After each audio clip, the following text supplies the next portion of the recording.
Hello and welcome to the new series on Car Throttle's YouTube channel. This series will basically track the transformation of my MX-5. You heard that right, this is my MX-5, and we're going to track the progress from episode to episode, whereby I tune it, I love it, I give it new pieces, new suspension, new exhaust, new everything. And the aim of this series is to start with a completely stock MX-5 as it is at the moment, and then end on an MX-5 to end all MX-5s. I want this car to be the best MX-5 in the country. I want it to look awesome. This is what cars are about. No nonsense, engine in the front, rear wheel drive. It's just man and machine.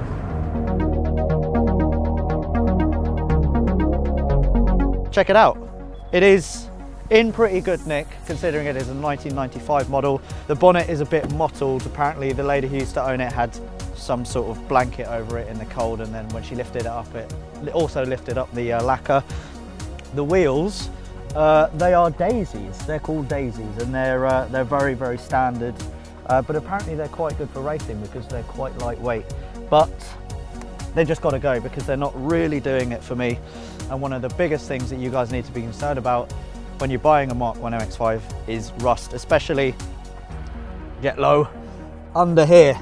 These sills here, they tend to rot. And when you've got rotten sills, you're in big trouble, and you've got a very big bill. Towards the back of the car, I've got a Prius repellent sticker there that has, I think, 7 brake horsepower. But because I put it in slightly the wrong place because I didn't move the arrow, that brings me back down to 6 brake horsepower.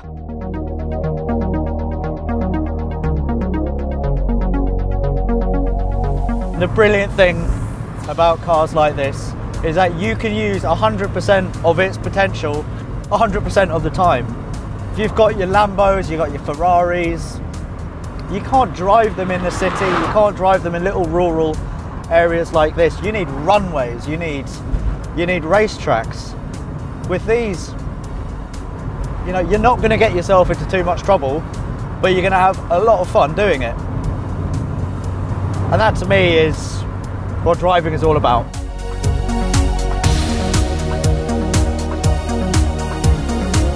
It's not the fastest car in the world, but it is the happiest car in the world. It's always smiling.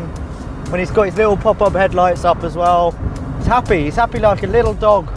So in the book, this car has got roughly 130 brake horsepower, probably about 110 pounds for the torque. That's abysmal. I know men who have got more torque and more power than this car.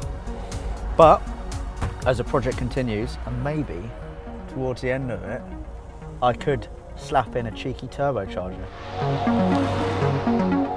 So one of the first things that I'm going to change on the car are the wheels and the tyres. Now I'm going to get some nice rotor alloys on here. They're going to be bronze. They're going to look the part. I'm really hoping that it's going to set off the red paintwork really nicely.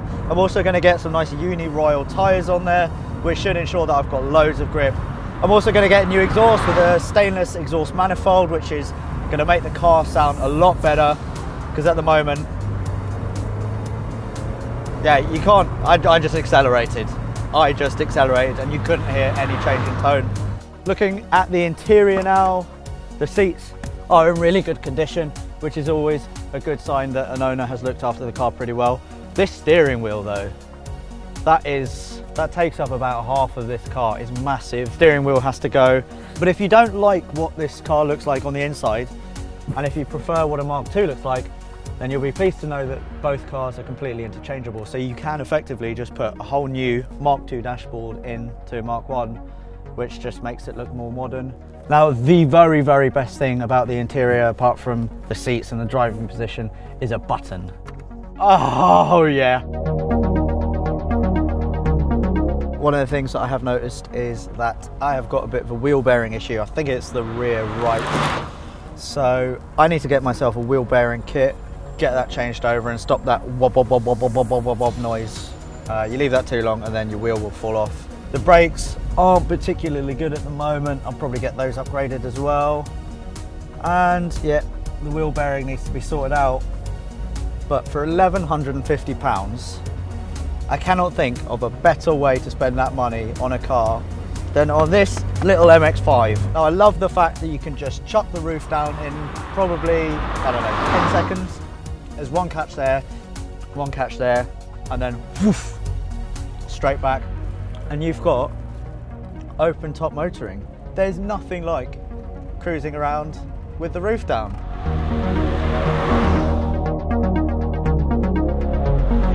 It's just got to be the best road car that I can possibly make. And I want to have a lot of fun on the way.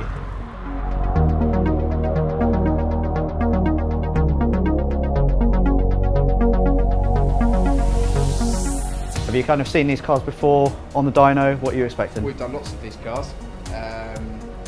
They vary from 5 horsepower up to 130.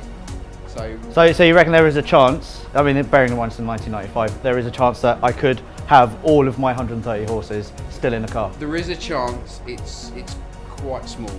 Oh.